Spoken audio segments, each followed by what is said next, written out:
Seguimos con la siguiente conferencia de nuestra agenda académica.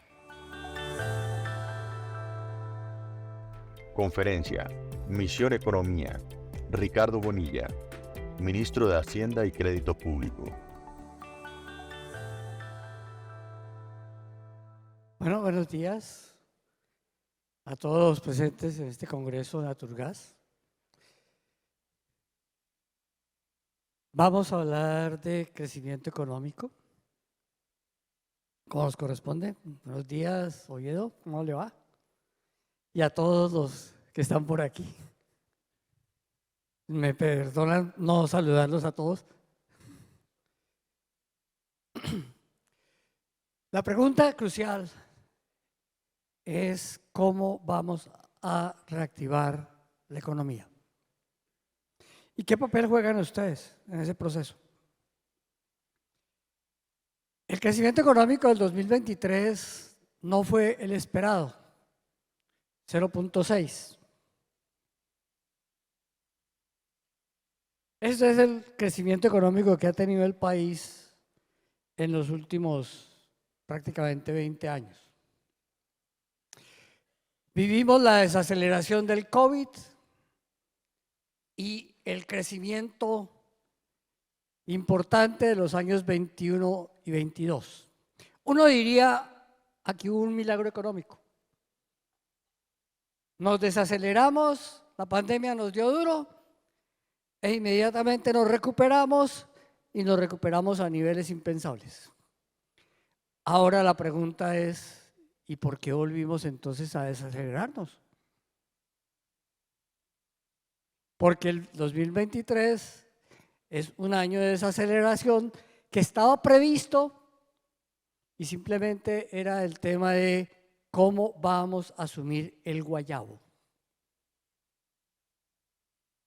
Porque 2 años de crecimiento fuerte, el interrogante es ¿con qué lo hicimos? Porque nos embriagamos. Y el 23 es el año del guayabo. Nos embriagamos con un crecimiento al debe. El país creció a costa de endeudarnos fuertemente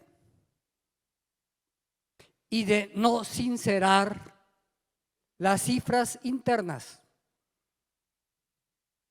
Y entonces nos endeudamos fuertemente en términos de adquirir compromisos de crédito hasta llegar a un nivel de deuda que superó el 60% del PIB, con perfil de vencimientos entre los años 23, 24 y 25. Es decir, toda la deuda posible de asimilar, pero para pagar a corto plazo. Y que le correspondía al nuevo gobierno pagar. Eso es lo que tenemos, unos perfiles de vencimiento de deuda fuertemente concentrados en lo que llamamos deuda, porque a eso hay que agregarle compromisos de deuda que no están contabilizados como deuda. Entonces, hablemos aquí de 2 tipos de situaciones, que está contabilizado como deuda y que no está contabilizado como deuda, pero que igual es compromiso. No está contabilizado como deuda el déficit del Fondo de Estabilización de Precios de los Combustibles. La decisión del gobierno de congelar el precio de la gasolina y el diésel a nombre del COVID y los temores nacionales nos dejó un fuerte endeudamiento público no contabilizado como deuda, pero que lo pague el presupuesto. Y entonces el déficit del Fondo de Estabilización de Precios de los Combustibles del año 2022 fue 37 billones de pesos. Al salir el gobierno dijo que nos había dejado el problema resuelto, simplemente porque había señalado que se iba a pagar con el presupuesto.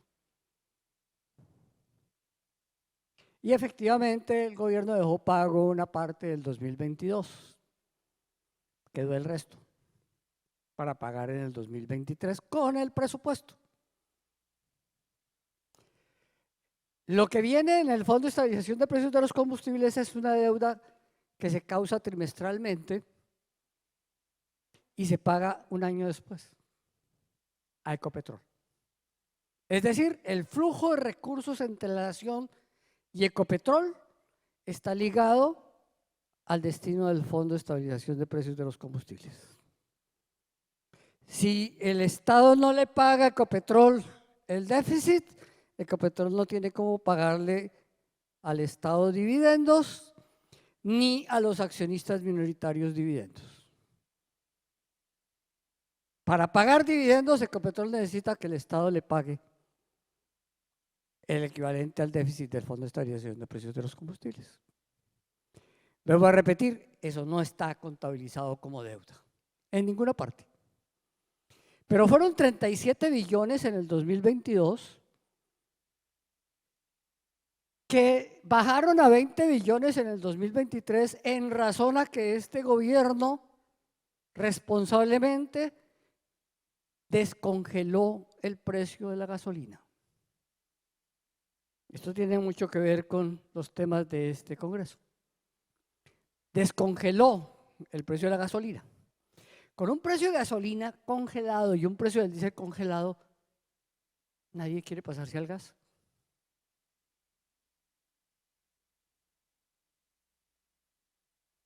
Si el combustible es muy barato, ¿para qué hacemos transiciones a gas? ¿Para qué hacemos cosas de esas? Simplemente sigamos consumiendo barato y dejemos que el Estado, que el gobierno pague el presupuesto. Pues bien, el déficit de estabilización de precios de los combustibles es una deuda que, repito, no está contabilizada como deuda, pero que tiene que pagarse. La deuda del 2022 la terminó de cancelar este gobierno y está comenzando a pagar la deuda del 2023. Repito, esto se causa trimestralmente y Ecopetrol lo cobra un año después. Entonces, acabamos de pagar el primer trimestre del 2023, 7.8 billones de pesos que salieron del presupuesto hacia Ecopetrol. Con esos 7.8 billones, Ecopetrol tiene flujo de caja y puede pagarle a los accionistas minoritarios los dividendos comprometidos. Si no hubiéramos pagado, no tendría ese flujo de caja para pagar los dividendos. Entonces, este es un movimiento que va y viene. Pero el punto de partida es que eso no quedó resuelto, como dijo el gobierno anterior, con que lo pague el presupuesto, porque la razón de fondo sigue vigente. Y es que si usted no descongela el precio de los combustibles y no lo pone al nivel internacional, seguimos teniendo déficit acumulado. Y alguien lo tiene que pagar. Ese déficit no se paga con maná, ni con bendiciones. Ese déficit se paga en efectivo. La decisión del gobierno de empezar a cerrar el déficit de la gasolina condujo a que un déficit de 37 billones en el 22 se transformara en un déficit de 20 billones en el 23. De esos 20 billones, 15, casi 16 son diésel y el resto, 4,5, casi 5, gasolina. En el 22 eso fue mitad y mitad. 37 quiere decir casi 18 diésel, casi 18 gasolina. Eso era por mitades. El país consume Promedio diario 6.200.000 galones de gasolina y 5.700.000 galones diarios de diésel. Ese es el promedio del consumo que hoy tenemos. Comparativamente, es el doble de lo que el país consumía en el año 2012. En el año 2012 el consumo nacional total entre gasolina y diésel apenas superaba los 6 millones de galones diarios. Hoy estamos en los 12 millones de galones diarios, sumados los dos. Es decir, se duplicó el consumo. No se duplicó el consumo de gas en los vehículos. Se duplicó el consumo de gasolina y diésel. Y aún más con el precio congelado, tenemos serios problemas en la frontera. Y tenemos serios problemas de otra índole, porque terminamos financiando el proceso de transformación de la hoja de coca en cocaína. Sino, ¿cuál es la razón que explica que el número de bombas de gasolina en el sur del país sea tan alto? Y que exista un flujo tan alto y que para un municipio como Tumaco el ingreso de sobretasa de gasolina sea el ingreso principal del municipio. Algo va a todo esto. Además de eso, terminamos subsidiando la transformación. Bueno, con el descongelamiento del precio de la gasolina, el déficit del 2023 terminó, repito, en 20 billones. En la medida que la gasolina se fue ajustando, el déficit se fue reduciendo, pero quedó lo de atrás, se va reduciendo hacia adelante, queda lo de atrás. Entonces terminamos con más o menos 15 billones de diésel y 5 billones en gasolina para el 2023. ¿Qué se prevé en el 24? Que cerrado el déficit de gasolina, que en la práctica se terminó de cerrar en enero de este año, cerrado el déficit de gasolina, solo queda el déficit del diésel. Está previsto, dado los ajustes que se han venido dando en los precios internacionales del petróleo y del combustible en el Golfo de México, y la tasa de cambio, que ese déficit sería de aproximadamente 12 billones de pesos este año. Si no movemos el precio del diésel, queda por cerrar el precio del diésel. Y mientras no lo ajustemos, el déficit va a seguir existiendo y lo vamos a tener que seguir pagando del presupuesto. Ese, repito, es una deuda que no está contabilizada como deuda. A eso agreguémosle opción tarifaria, a eso le agreguémosle las deudas históricas de la salud, el cierre de cuentas final que nunca se dio, etcétera, etcétera. Entonces hay un poco de deudas que no están contabilizadas como deuda pública, pero que están ahí y que tarde o temprano los gobiernos tienen que terminar cancelando o limpiando las cuentas para saber efectivamente de qué estamos hablando. Esa es la parte que no está contabilizada como deuda. Lo que está contabilizado como deuda es lo que llamamos deuda pública y la dividimos entre interna y externa. Y la deuda pública interna esencialmente es la colocación de títulos de deuda, TES. Esa se coloca todos los días, se hace rollover, se va corriendo en el tiempo, es la que se maneja cotidianamente y con la que funcionan los papeles que se negocian en Colombia y que van al mercado de capitales. Y la deuda externa es la que se negocia con organismos multilaterales o con la colocación de bonos en el mercado externo. Son alternativas. Colombia tiene para el manejo de la deuda externa un límite que es acordado con el Congreso de la República. Se llama cupo de endeudamiento. Colombia tiene un cupo de endeudamiento autorizado de 70.000 millones de dólares. Con una particularidad en términos del cupo de endeudamiento. El cupo llega hasta aquí, a este límite, 70.000, y en la medida que el país va teniendo, los gobiernos van teniendo procesos de endeudamiento, el límite de uso del cupo se reduce, y en la medida que pagamos, el límite de uso del cupo se aumenta, es flexible. Es decir, sube y baja según sea el movimiento que tengamos en las cuentas de la deuda. Baja cuando nos endeudamos, sube cuando sube la disponibilidad, cuando pagamos. Entonces nos movemos dentro del límite y tenemos mayor o menor disponibilidad. ¿Qué pasó en el 2020?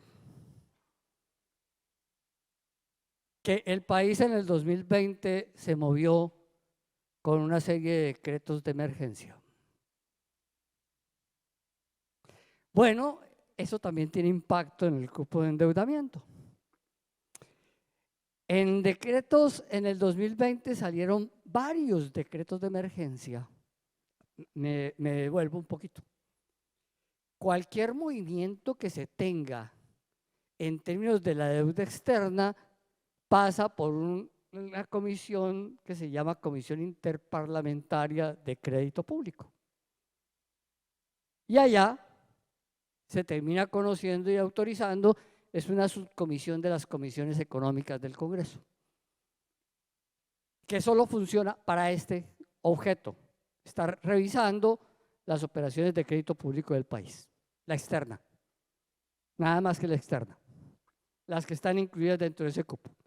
Pues bien, en el 2020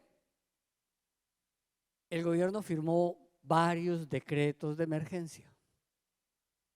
Y en esos varios decretos de emergencia nos endeudó por más de 6.500 millones de dólares.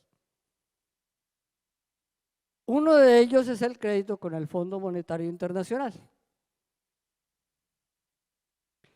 Pero no fue el único que se hizo con decretos de emergencia. Es decir, que ninguno de esos créditos pasó por la Comisión Interparlamentaria de Crédito Público.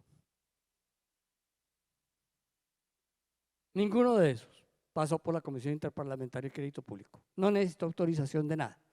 Era emergencia. Pero más complicado aún, ninguno de esos créditos entró en el cupo. Son créditos por fuera del cupo.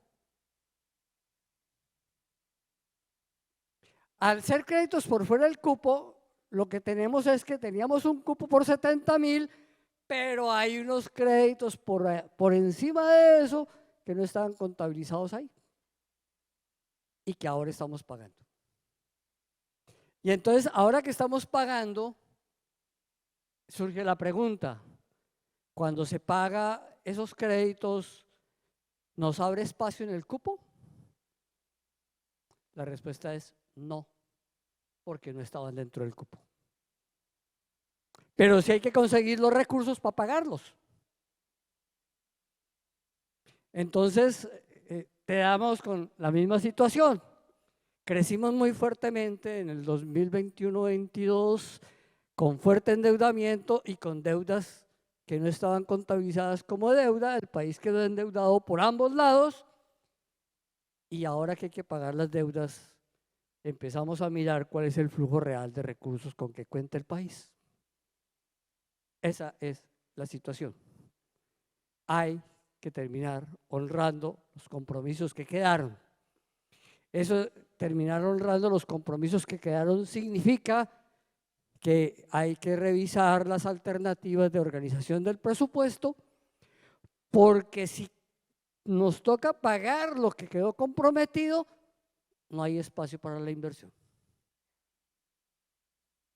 Para ponerlo en otra perspectiva, en la discusión del presupuesto del 2024, la previsión de pagos por perfil de vencimientos y servicio de deuda, capital más intereses, tendríamos que haber pagado en el 2024 105 billones de pesos, después de haber pagado en el 23 80 billones que se pagaron. En el 24 tendríamos que haber pagado 105 y en el 25 tendremos que pagar 125. Bueno, en el acuerdo final del presupuesto para el 24 se quedó en que bajábamos la perspectiva de pago de la deuda a 95 billones, que de todas maneras es 15 billones más que lo que se pagó en el 23, con el fin de ponerle una plata adicional a la inversión, honrando los compromisos, examinando qué es lo que había que pagar, qué es lo que podemos hacer rollover y tirar hacia adelante, etcétera. Esa es la situación. Entonces, en el 2024 está presupuestado que paguemos 94, 95 billones en deuda y podamos hacer una inversión por 99. El tema muy preciso, queremos reactivar la economía, el pago de la deuda no reactiva la economía, lo que la reactiva es la inversión. Pero para poder hacer inversión, tenemos que abrirle espacio a la deuda. Es decir, tenemos que revisar qué hacemos, cómo vamos corriendo la deuda. No es que el país no tenga capacidad de pago, la tiene, pero en el proceso de la tiene nos toca revisar son los tiempos, en qué momentos y cómo vamos pagando y honrando los compromisos de deuda. La misma discusión empezó para el presupuesto del 2025. Si hoy miramos lo que puede haber de expectativa, tendríamos que pagar 125 billones en deuda y solo nos queda espacio para hacer inversión por 70 billones. Entonces subimos el pago de la deuda en 30 y eso baja la inversión. Esa es la discusión que tenemos en el día a día de cómo podemos actuar para reactivar la economía. Esos son los puntos neurálgicos que se manejan en materia de crédito público. Lo que nos ha pedido el presidente es una conversación con la directora del Fondo Monetario Internacional para encontrar alternativas, no para decir que no vamos a pagar la deuda del Fondo Monetario Internacional, no, solamente para mirar qué tanto podemos organizar la caja.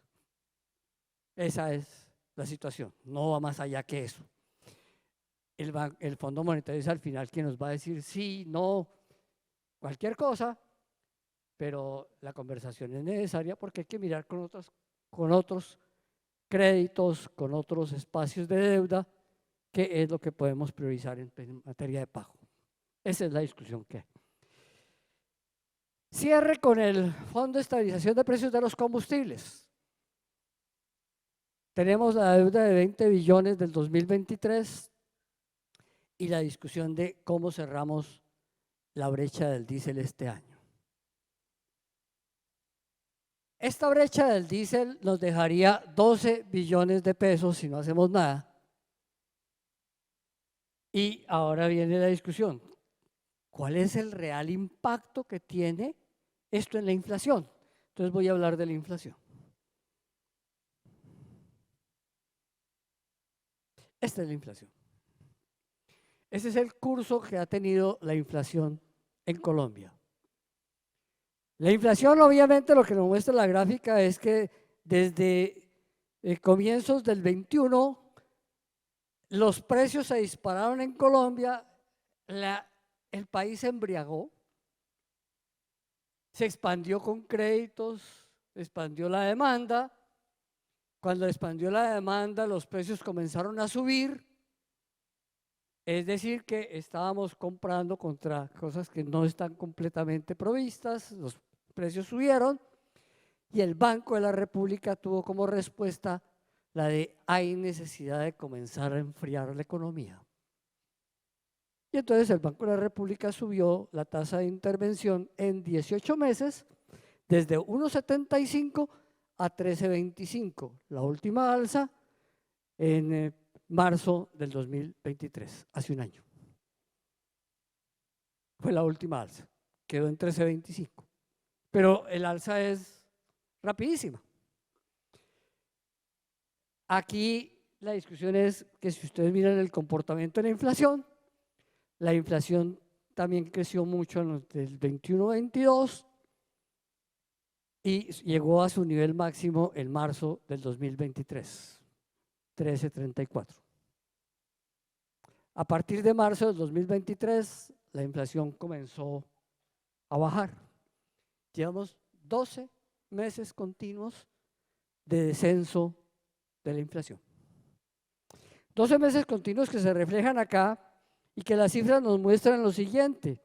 La inflación general terminó en 7.4 en el mes de marzo. La de los ingresos bajos terminó en 6.3. La de los ingresos vulnerables terminó en 6.7, la de los ingresos medios en 7.3 y la de los ingresos altos en 8. Si ustedes observan el curso de esta gráfica, lo que muestran es que la inflación cuando estuvo subiendo, subió mucho más para los ingresos bajos y medios, ingresos bajos, vulnerables y medios para los ingresos altos. Hoy tenemos la situación contraria. Cuando está bajando, quien tiene efectos, impactos en la inflación mayores son los ingresos altos. Los ingresos bajos han comenzado a recuperar poder de compra, que eso es lo importante en términos de que tienen menos afectación. Esa es la situación de la inflación. Entonces, hoy la tenemos en 7.4. Ha bajado sustancialmente y la expectativa es qué tanto más va a seguir bajando, porque ya los ritmos grandes y fuertes de reducción ya se dieron, entonces va a seguir bajando a un nivel más pequeño en la expectativa de cerrar el año entre 5 y 6% de inflación. 5 es nuestra expectativa, 6 es la expectativa del Banco de la República. En realidad creemos por tendencia que se puede lograr. La inflación al finalizar el año 2023 terminó en 9.3, ya ha bajado 200 puntos. En 3 meses ha bajado 200 puntos y ya va a seguir bajando. ¿Hasta dónde llegamos? Nos faltaría bajar, para llegar a 5 nos faltaría bajar 234 puntos. Y eso es algo que puede esperarse mientras no existan factores que terminen influenciando y afectando el comportamiento de los precios. ¿Qué riesgos hay? El mayor riesgo que hay es el impacto del niño y su transición hacia la niña. Es decir, un efecto climático. El efecto del niño lo estamos evidenciando en términos de que el fenómeno no ha terminado. Se muestra que hay un proceso de transición, que la sequía ha reducido, pero el nivel de lluvias todavía no es suficiente. Y entonces el impacto, ¿dónde se está sintiendo? En el racionamiento de agua en Bogotá. El embalse de Chingaza, que es exclusivamente de agua, está por debajo de los niveles históricos y implica tratamientos de racionamiento porque las lluvias no han sido suficientes para volverlo a niveles normales, para volver a recuperar el nivel de consumo. También tenemos un riesgo del mismo estilo en términos de potencial apagón eléctrico, del que se ha especulado mucho. En realidad, el Niño ha reducido el nivel de los embalses, pero todavía quedan algunos puntos sobre los cuales se puede generar. Todavía no ha salido ningún embalse de uso y el nivel de lluvias comenzó a livianamente a mejorar en términos de niveles, pero todavía muy débil. Todavía muy débil, no estoy para decir esto ya salió adelante. El hecho es de que mientras las centrales hidráulicas se ha reducido el nivel de los embalses y entonces hay riesgos de no poder generar energía a filo de agua, todas las térmicas están actuando. Y las térmicas están cumpliendo su objetivo, que es servir de respaldo cuando se necesita, en un momento en que se necesita. Térmicas con gas, térmicas con carbón, todas están actuando a precios caros. Paipa se está quejando de los precios del carbón, en donde un carbón que compraban a 100.000 toneladas ahora vale 500.000 toneladas, etcétera. Entonces, todos tienen alguna implicación, lo mismo que sucede con las térmicas de gas. Por otro lado, en la coyuntura está entrando medio giga de energía solar. Esos procesos que venían de atrás han venido dándose y hoy hay una mayor cantidad de proyectos solares autorizados y en proceso de iniciarse, y está en la expectativa cómo comienza a andar Conectora y el proyecto de energía eólica. Ecopetrol tiene un reto. Hoy Ecopetrol es petróleo y gas. En el futuro, Ecopetrol tiene que convertirse en la primera empresa de energía de Colombia, y eso significa que también vaya entrando en otras áreas de la energía. Hoy ya lo hace en transmisión eléctrica,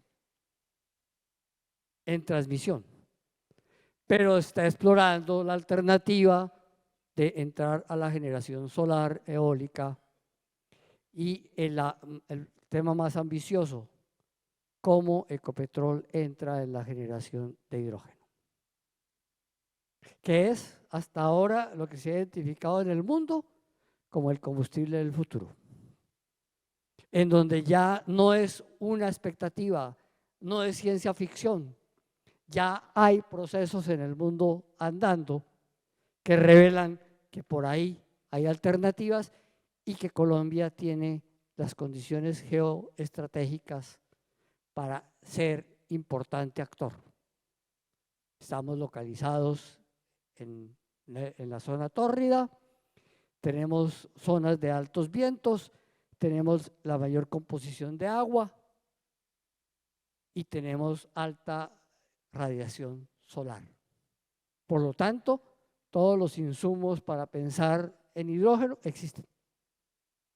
Eso quiere decir que Ecopetrol podrá pasar de una fase exploratoria a una fase más ambiciosa hacia adelante de poder producir hidrógeno e irnos llevando hacia otra senda. Esa es la propuesta que se le ha hecho a Ecopetrol. Tiene obviamente que mantener en el corto plazo la exploración y explotación en petróleo y gas, pero ir avanzando hacia ese futuro de una canasta diversificada que conduzca hacia generación solar, eólica e hidrógeno. Obviamente tenemos restricciones de carácter legislativo, tenemos que mirarlas, porque técnicamente ISA es transmisión y no podría hacer generación, tal como está diseñada la estructura del sector eléctrico. Pero ahí es donde hay que examinar hasta dónde contribuimos a consolidar Ecopetrol como la primera empresa de energía. Ese es el proceso.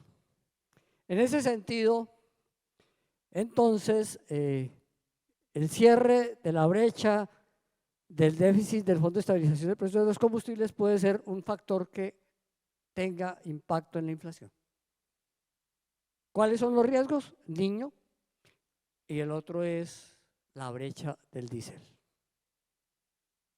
El año pasado, con el cierre de la brecha de gasolina, se llegó a una situación muy clara. La inflación terminó en 9.3.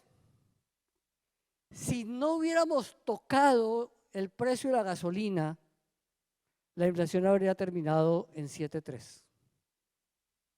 Es decir, que hay 200 puntos de diferencia entre haber ajustado el precio de la gasolina y no haberlo ajustado.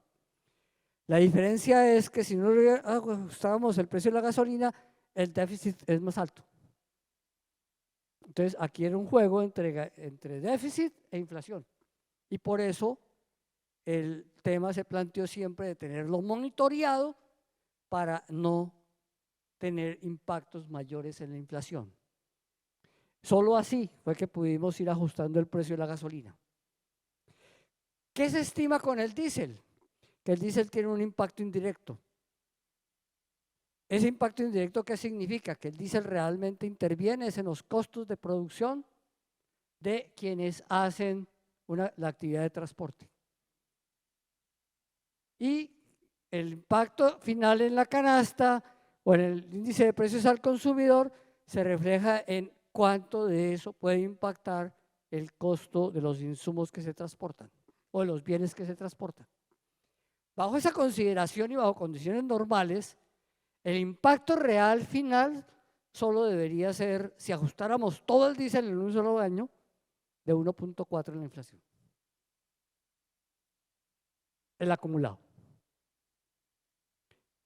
Pero ya identificamos que hay dos áreas claves que tenemos que examinar. ¿Dónde realmente se tendría impacto? Se tendría impacto en los sistemas de transporte masivo, que afecta a los tiquetes, y se tendría impacto en el transporte de alimentos. Esos serían los dos sectores claves para examinar. Entonces, con respecto al sistema de transporte masivo, la discusión es si tiene sentido o no tiene sentido mantenerle un subsidio al combustible, pero dentro de un proceso en el cual los sistemas de transporte masivo vayan cambiando hacia buses eléctricos y vayamos consolidando sistemas férreos para no afectar el costo del transporte a los pasajeros, la vida cotidiana. Entonces, un poco la discusión está ahí. Con alimentos, la pregunta es, ¿y cuál es el parque automotor destinado a transportar alimentos? Y le estamos pidiendo al Ministerio de Transporte que construyamos una tipología más cercana y aproximada de qué es lo que hay en el parque automotor colombiano y el transporte de alimentos. Las centrales de abasto nos dicen que lo que entra a las mismas centrales son camiones de menos de 10 toneladas, que hacen viajes relativamente cortos, dependiendo de dónde sea que se abastezcan, pero que las tractomulas y otro tipo de camiones no son de alimentos, son de otro tipo de bienes. Entonces, un poco es identificar qué es lo que hay ahí para saber hasta dónde tendría sentido mirar cómo tratamos a los transportadores de alimentos. Esa es la discusión. Por lo pronto, la primera medida hacia la cual el gobierno se encamina es a la de tener un tratamiento diferencial con los grandes consumidores que no son de alimentos ni de transporte masivo de pasajeros. Y seguramente será el primer ajuste que se haga. Por ahí vamos hacia adelante. Pero la brecha del diésel tendremos que irla cerrando en el tiempo. Porque hoy estamos mandando un mensaje perverso. El mensaje perverso es lo mismo que les pasó al gas. Como el diésel es muy barato, pásese al diésel y entonces vamos a ver seguir creciendo el parque de diésel y el consumo de diésel mientras tenemos gasolina y gas a precios bajo otras condiciones. Entonces, ese mensaje lo tenemos también que revisar. Esto es lo que pasa con la inflación. Ese es el riesgo. Ese es el segundo gran riesgo que tenemos allí. El tercer gran riesgo es que se nos presente un tema de costos de energía que sigue teniéndolo en términos de en qué momento se van recuperando los embalses, y hoy sabemos que el costo de energía está influenciado por dos factores: el precio en bolsa y las pérdidas. El precio en bolsa depende esencialmente de cuál es la diferencia de la generación y a qué precio lo compran los comercializadores.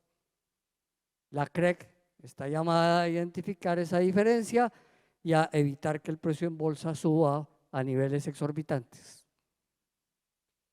Las pérdidas requieren otro tipo de tratamiento y esa es otra deuda del pasado, la opción tarifaria. Hoy las tarifas de la costa están creciendo por precio en bolsa, por pérdidas y por opción tarifaria. Buena parte de las pérdidas es la que han sido incorporadas en el tiempo en la opción tarifaria. Y lo peor que pudo pasar es que el gobierno le haya autorizado a las comercializadoras a que asuman los usuarios las pérdidas y que las empresas comercializadoras no tengan ninguna responsabilidad en la búsqueda de eficiencia. Porque las pérdidas, al fin y al cabo, son pérdidas en la red, pérdidas de eficiencia, que significan otro tipo de problemas. Hoy se le están cobrando a los usuarios. Y ese es el punto neurálgico. Opción tarifaria significa buscar alternativas para que esa deuda del pasado no se la sigan cobrando a los usuarios. El gobierno abrió ya las puertas de Findeter con créditos de tasa compensada en dos franjas, una primera de 1 billón de pesos y una segunda de otro segundo billón de pesos para que las comercializadoras actúen obteniendo estos créditos y no lo trasladen a los usuarios y los vayan difiriendo en el tiempo. Porque en la medida que la CREP lo permitió, las comercializadoras empezaban a cobrar esa deuda en menos de un año. La opción de crédito de Findeter es para que lo corran en el tiempo. Queda otro poco de esa opción tarifaria y la opción ahí es que esa deuda se titularice y se vaya corriendo. En últimas es mirar mecanismos para no trasladarlo en el corto plazo y menos en una coyuntura tan difícil como la que tenemos de bajo crecimiento y de una combinación con el niño, el fenómeno del niño, las altas temperaturas y el alto consumo que hay en algunas zonas del país por razones climáticas, uso de sistemas de ventilación, uso mayor de neveras, de refrigeración, etcétera, etcétera, que hace que los consumos hayan aumentado por temporadas calientes. Entonces, ese proceso hay que revisarlo. Es el tema que va allí. Simultáneamente, y para que los proyectos cierren, esta es la situación que hoy tenemos en materia de tasa real de intervención.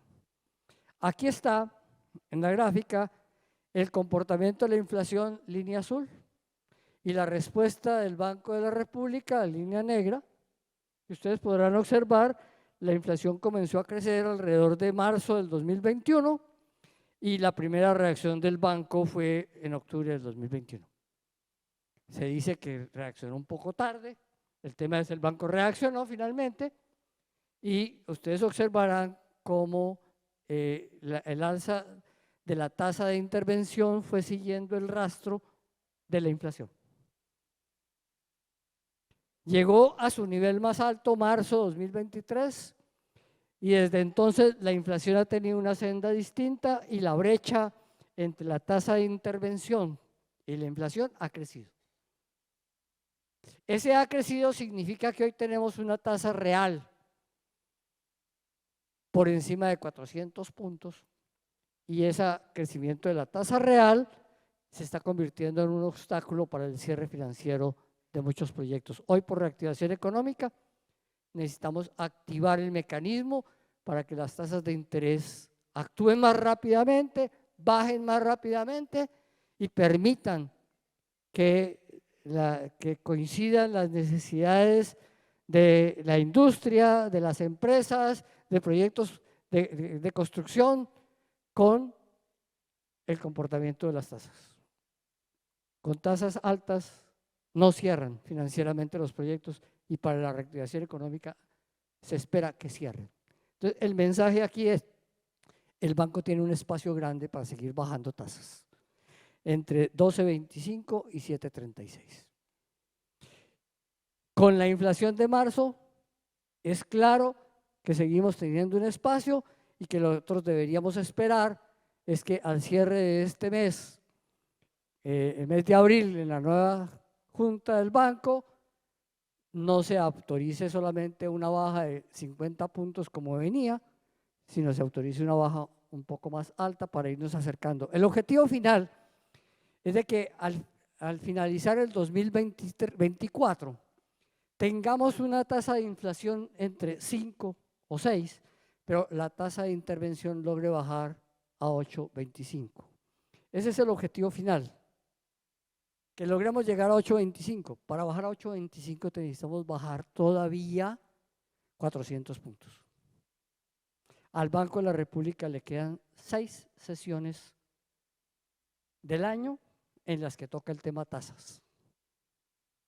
6 sesiones del año en las que toca el tema tasas, bajar 400 puntos, significa que no las puede bajar de a 25, no las puede bajar de a 50, sino que tiene que ir llegando a 75 para podernos acercar a esa meta. Son 6 reuniones para seguir bajando, objetivo 400 puntos. Entonces, aquí es donde está toda la discusión. Y bajar a 8,25 es todavía estar por encima de la inflación, es señalar la senda de cuál es la tasa real que se espera que podría mantenerse para que la economía se reactive. Este es el espacio de la reactivación en la que deben coincidir la política monetaria con la política fiscal y la política general de la economía colombiana. Estos son los espacios que tenemos. Finalmente, hablemos de los pronósticos de crecimiento. ¿Cuánto podemos crecer en el 2024? La expectativa del 2023 había sido 1,2 y terminó en la mitad.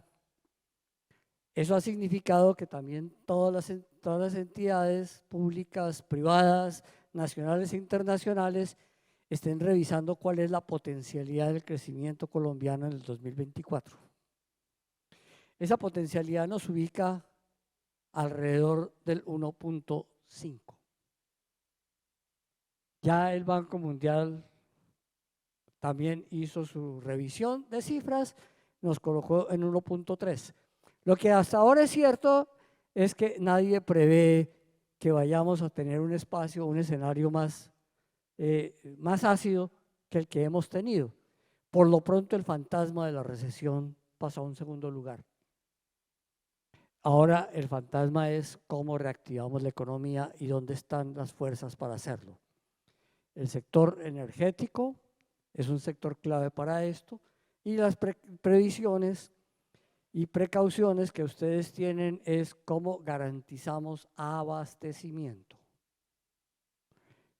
Colombia sigue teniendo petróleo, lo sigue exportando, Ecopetrol está en la senda de seguir produciendo, Colombia tiene gas, estamos en una seria limitación de expectativas de cuál es la vida útil probable, pero hay una serie de hallazgos que están en proceso de valoración. Ayer Ecopetrol aquí hizo la presentación de varios proyectos en donde efectivamente se trata de seguir desarrollando las áreas de exploración. No son nuevos contratos de exploración, simplemente que quien tiene los contratos de exploración tiene un área y esa área no ha sido adecuadamente explorada. Entonces, ayer Ecopetrol habló aquí del convenio con Parex para seguir explorando. Habló de la necesidad de revisar los nuevos hallazgos, de fortalecer Uchuva y de mirar otras alternativas de tal manera que podamos tener un mejor abastecimiento de gas en el corto y mediano plazo. Eso no implica que no se piense en el mercado venezolano y que Venezuela sea también una alternativa, expectativa de dónde adquirir gas. Ojo, que eso implica unas complicaciones mayores en términos de recuperar redes, etcétera, pero Colombia tiene que buscar las fuentes de abastecimiento propias y externas para garantizar el abastecimiento del gas en el mediano plazo y que el gas sea la alternativa del consumo residencial, del consumo industrial. En el corto plazo ha sido una alternativa importante en la generación de energía térmica y en la medida que las térmicas sigan funcionando hacia adelante como respaldo, se tendrá que tener abastecimiento. En términos de comportamiento económico, estos son los temas que quería conversar con ustedes. Muchas gracias.